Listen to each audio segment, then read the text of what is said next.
Welcome back to the second segment of Finding Me on the ITV networks, and with me today is Ndumiso Delport and to Blanche Delport. And before we went to the break, we were speaking about the duality in the term of Rainbow Nation, and of course, as Ndumiso explained, but I posed another question, and to Blanche, I would like you to take it forward. Where somebody will come back and say, but it was coined by Archbishop Tutu and it wasn't said by somebody else. So how would you then respond to that?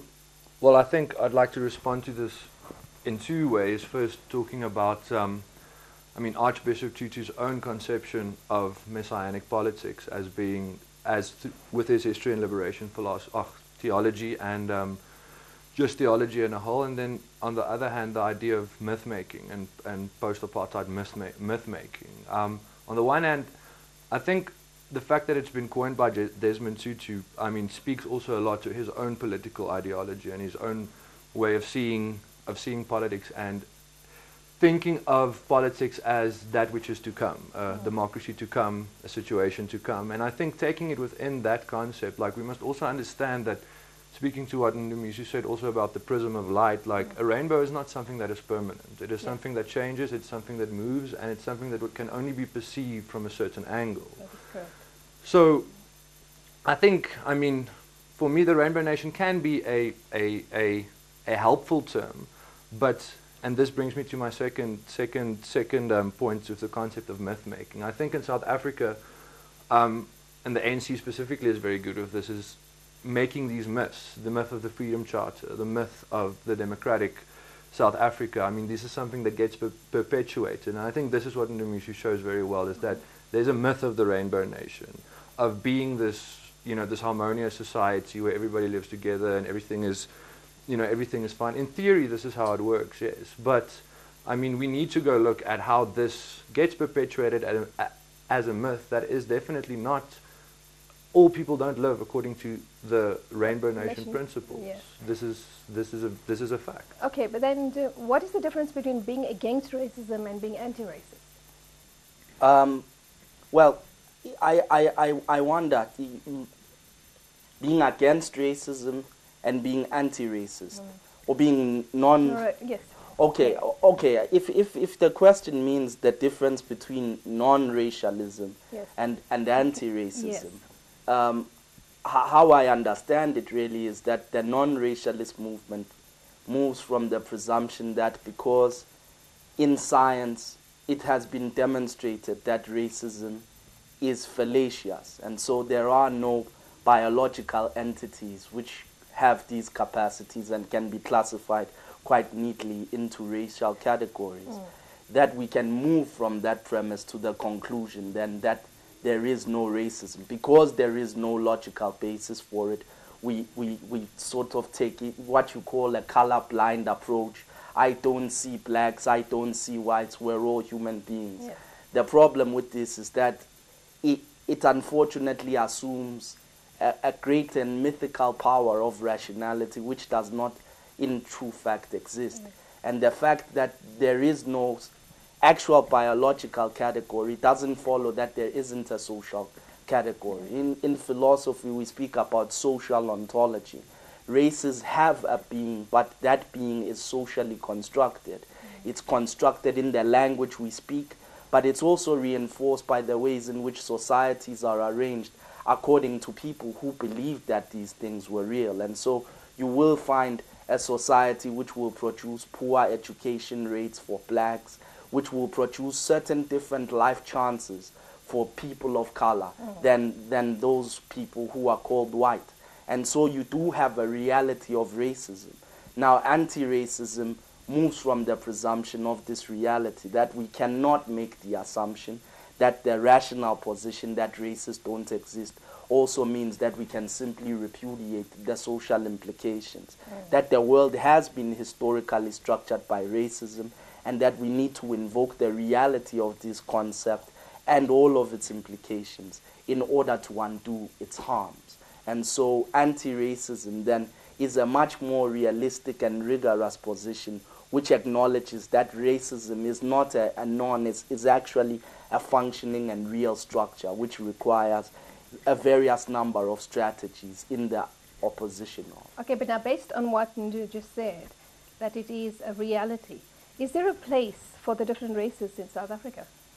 Yes, there is a place for the different races in South Africa, but not necessarily. I think the type of non-racialism that we see from someone like Ndire Mazibuku is problematic in the sense that I was referring to the concept of messianic politics now, of this idea of a politics to come, a democracy to come, a society to come, and then also an individual, a South African to come. And I think with the type of non-racialism that assumes, okay, you know, we've gone through 350 years of racial exploitation and unequal development, and now, you know, there was a democratic election, we had a constitutive moment, and then, you know, now everything's changed and there's a non-racial society. I think that is not only problematic, but I think that's dangerous, because that doesn't address still the very much parallel structures, parallel institutions that maybe not legally, but still, as Noom said, socially serves different classes of the society, which